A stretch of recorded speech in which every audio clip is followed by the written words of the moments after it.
Hi guys, welcome back to the channel and welcome to another episode of Food Exposed. By popular request, today we're looking at the stock cubes and the stock pots. After I've done my gravy granules exposed, I had a lot of you messaging saying I should have a look at them because some of you thought they're much better and some of you thought they're actually much worse than the gravy granules.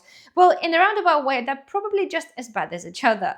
In front of me, I have a selection from different price ranges, but of course there's far more of the options out there in the market. And before I bring those videos out to you, I normally try to look to as many of the brands as possible to get a better understanding what's actually inside and then compile my list of ingredients.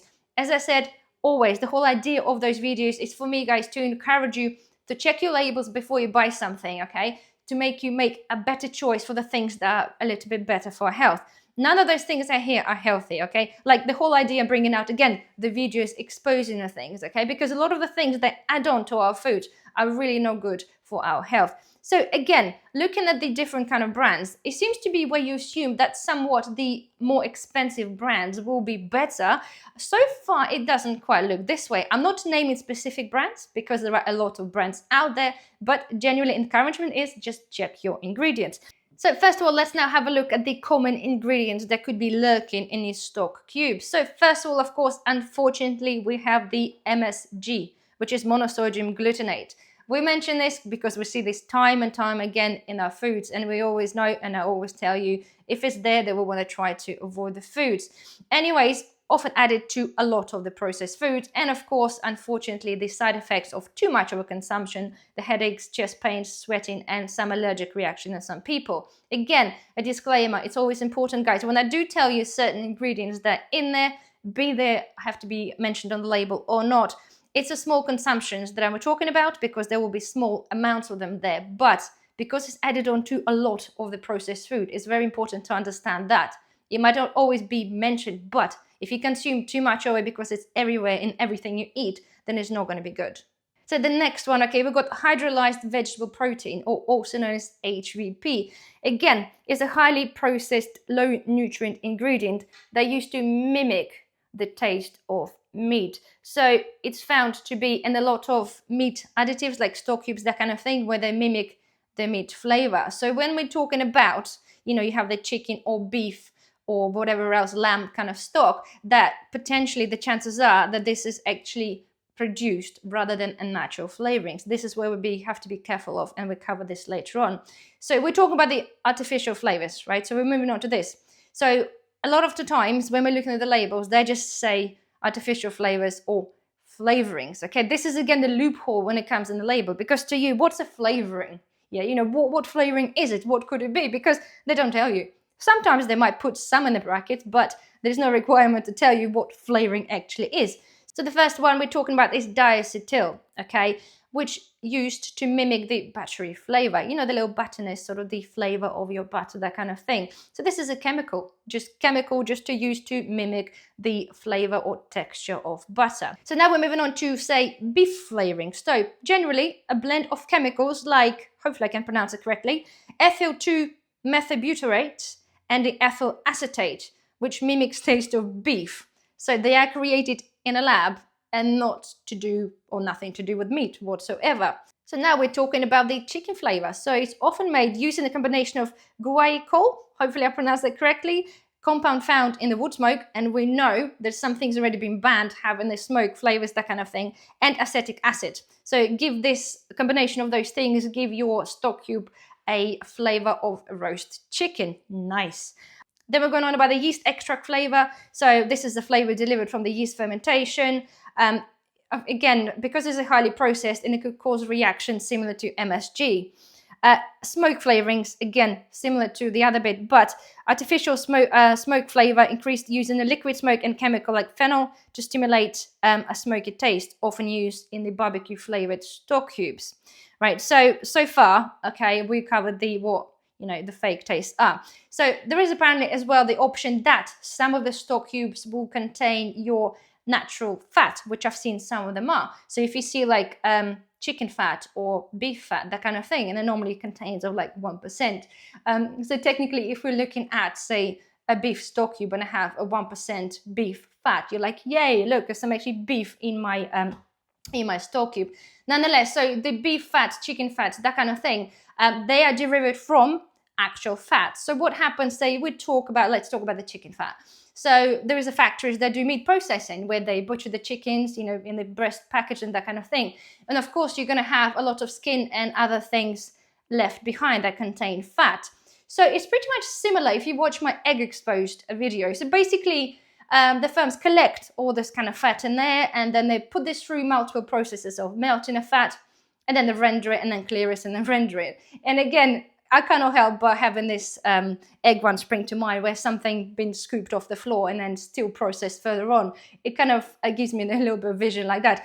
I'm not saying this is what happens, but the fact is, because it's done and processed from things like this, and the only reason the company's buying this is because it's super, super cheap. Apparently, there is an option for them to buy like an organic chicken fat, but let's be frank, in any of the especially potentially cheap stock cubes, I doubt they'll be paying for organic cheap, for the organic chicken fat or beef fat in that matter. So now, guys, let's talk about the preservatives, because after all, those things can sit on your shelves for a very, very long time. Well, there's a reason for that, because they do pump them full of preservatives to make sure they do sit on the shelf for a very long time. So very first one, and again, it appeared in many, sodium benzoate, potentially carcinogenic and having some potentially allergic reactions to sensitive people. We've got potassium sorbate. Again, this is added on to prevent the growth of mold, okay, and the yeast bacteria inside. Again, potentially linked to some skin irritation and some allergic reactions in some people. We've got calcium propionate. Again, this one appeared many, many times. It can cause some digestive issue in some people and cause some headaches. So now, guys, let's talk about the artificial colors. Again, there was some of the brands do mention they've got colorants, but they don't say what it is. But generally, they will be artificial. And because of the color of those cubes, they generally are sort of brownish, reddish, yellow type of color. So it's inevitable that the similar chemicals that appeared in the gravy granules. So again, first one, we've got the sunset yellow. Okay, so this is derived from coal or tar. Okay, so both of which been heavily processed. So this one also known as the E110. And I know some people said that it's been happening for a very long time and potentially it could be good for your health. It is total nonsense. That is not. Because it's got petroleum and many other products produced from that does not mean it's very good for you. Next one, you got the E129, which is Allura Red. Again, is sourced from the coal or tar, been heavily processed. And the next one is the E102, which is tatrazine, I believe, which is the yellow dye, which can cause allergic reaction in some individuals, especially people that have asthma. Again, typically derived from the coal or tar, which undergoing the chemical process. Again, I say this one more time, I understand that certain things have been happening before, and some people believe that this is kind of acceptable, but we already know generally if it's an E number, we want to avoid it, because E numbers generally correspond to some colors, and we don't want any fake colorings in our food.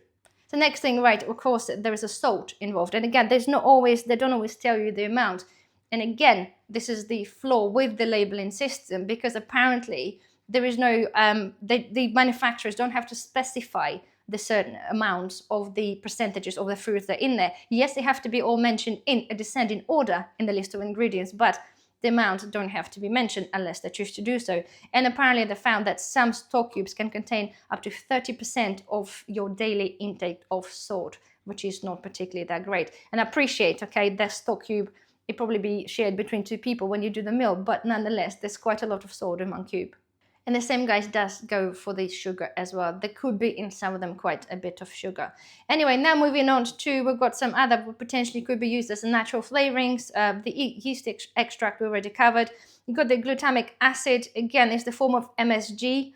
So if you're already allergic to some of it, or to MSG generally, you potentially could be allergic to that. You've got the vegetable oils and fats. Again, the whole sheer array of the options of the oils and fats added on, it's actually crazy. But again, we all know all the hydrogenated fats, oils, that kind of thing, it is not really good. This mixes of spices and herbs. Again, some of them do tell you what herbs they are. And funnily enough, one of them here, which I'll tell you later on, it's actually got the herb under the chicken as a flavoring, which is a little bit odd, but nonetheless is there. So the point is as well, they could put herbs, okay, or flavorings, they can use them, but they don't necessarily mention what what flavors they are. So if you're allergic, although I've seen quite often the celery or mustard, which is quite a big allergens, are generally mentioned, but there could be other substances or flavorings in terms of herbs and spices that people are allergic to are not necessarily mentioned on the label.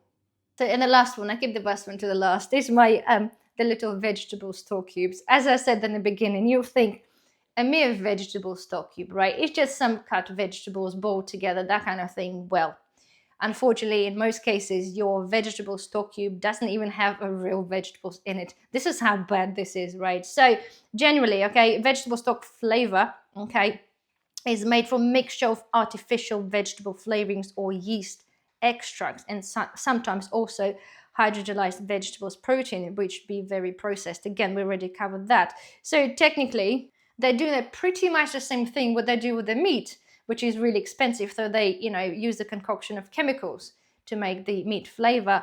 Apparently, this is the same thing potentially happens in some instances when using your vegetable or creating your vegetable stock cubes. So there we are, not particularly the pretty picture. But anyway, just briefly, okay, like I told you before, if you have a look at the labels, some of them, and I said price is not always a telltale sign for a better quality product. It might not taste as good if it's cheaper, but chances are it actually has quite less or quite few ingredients. So I've got a product in front of me, okay, and not the cheapest product, I must say. So ingredients we have here, we've got salt, starch, vegetable fats, we've got palm, we've got shea, we've got sal, yeast extract, sugar, chicken fat, but in brackets got chicken fat antioxidant, and in brackets extract of rosemary.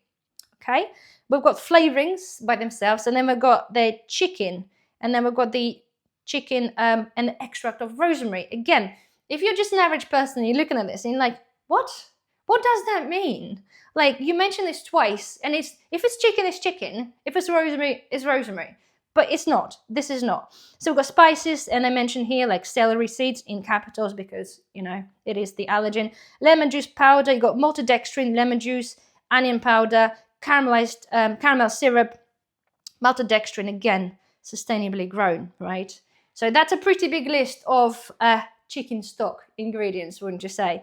Anyway, and you've got some other things in there, and you've got some of them got gums added on, like xanthan gums, locust bean gum, which we covered before. It's array of chemicals. And yet, again, guys, I strongly, and I keep telling you, the reason again, check your labels, and they're trying to find. So I've got some lesser of a brand, if I can call them that.